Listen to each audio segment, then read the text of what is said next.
bid, local law. You want to run a casino, you drop a server in Antigua. But that's the easy part. As Shah and Zero noted, content export is hard technically. It's also hard legally.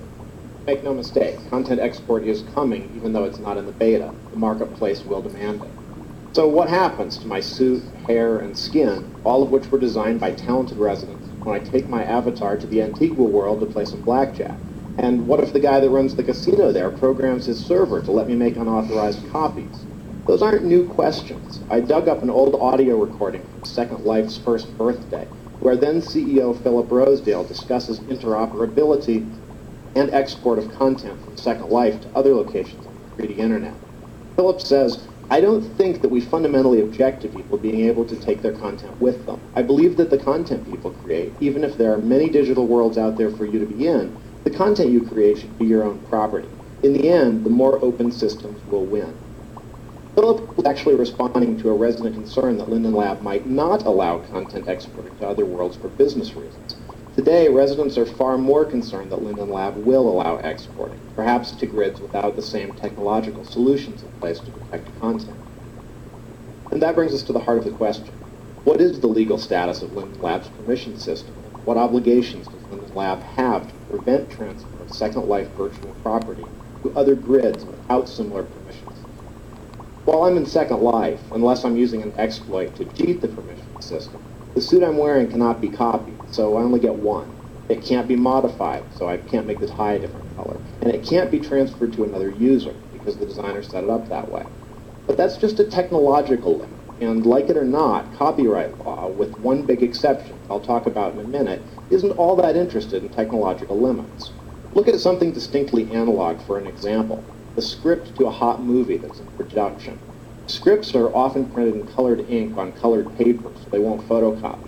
But that's not what really protects the intellectual property. That just makes it harder to infringe. What actually protects the intellectual property is the legal framework of copyright law, and a lengthy non-disclosure agreement under which the script is given to the actors and the crew. Similarly, what protects your intellectual property in Second Life isn't really the copy mod transfer system. That's just the ink and paper that won't photocopy.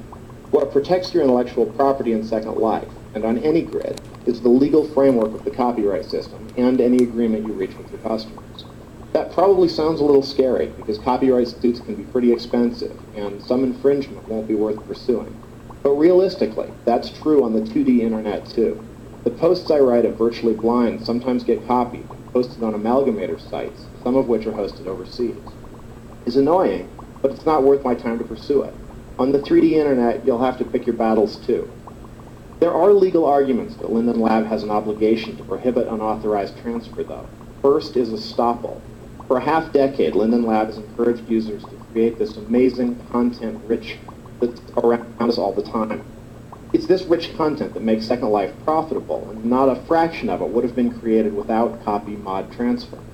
One could reasonably argue that Linden Lab should be estopped, that's the one legal term today, from allowing content created under this system to leave Second Life. The other argument is one I alluded to earlier. Under the Digital Millennium Copyright Act, circumvention of technological measures to prevent copying is prohibited. Arguably, Linden Lab cannot circumvent the copy mod transfer system creators rely on by hooking up that content to grids without such a system. After all, remember, your rights under the DMCA are yours in Second Life, not Linden Lab's. I don't think it will come to that, though. Linden Labs says, and I'm quoting, that it will not design a system that lets people openly violate the permissions of SL goods and take them to other worlds. Take a step back and parse that carefully. Linden Lab promises that its system will not let people, quote, openly violate the permissions, end quote, of Second Life goods. As Robert said, we're connecting the dots in this segment, so I'm going to complete the picture. Linden Lab has left room in that statement for the creation of a new permission, let's call it transport, which could be set by designers to allow transfer of property to non-Linden Lab hosted grids.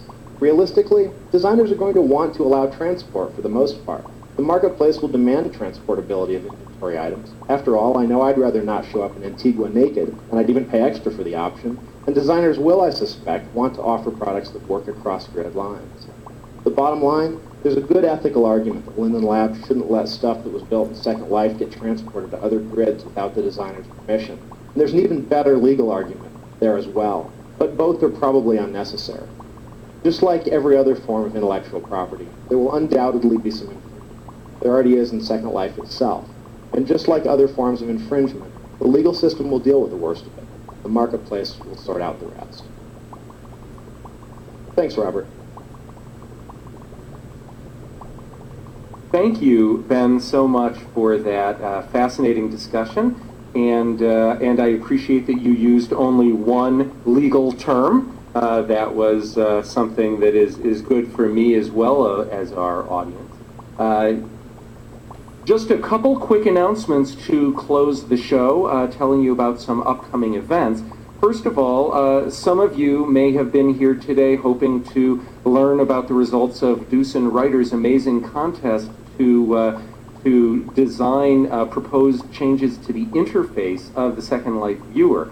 I apologize that didn't appear at the beginning of the show, but we are going to be announcing a different version. We will pull that together hopefully tomorrow. So go to metanomics.net and you'll be able to see information about when you can see Deucen Writer give out 800,000 lindens to the winners of that contest, and also see some fascinating new ideas on what could be done to improve the Second Life viewer. I also want to give you some information on next week's show. We'll have David Caskell, the managing director of Language Lab. Language Lab teaches foreign languages in Second Life, and their novel curriculum uses a staff of instructors and actors to immerse people in a foreign land where they use the native tongue in homes and restaurants and dance halls, job interviews, even airports. So hear the story straight from David Caskell and find out next week why Bettina Tizzi of Not Possible in Real Life has said, and I quote, "Human resource departments all over the world will soon be ponying up and sending their corporate executives in droves to Second Life to make use of this brand." So see you tomorrow, hopefully, for the Deucen Writer winner announcement, and next Monday for David Caskell of Language Lab. Thank you very much for joining us at Metanomics. Bye-bye.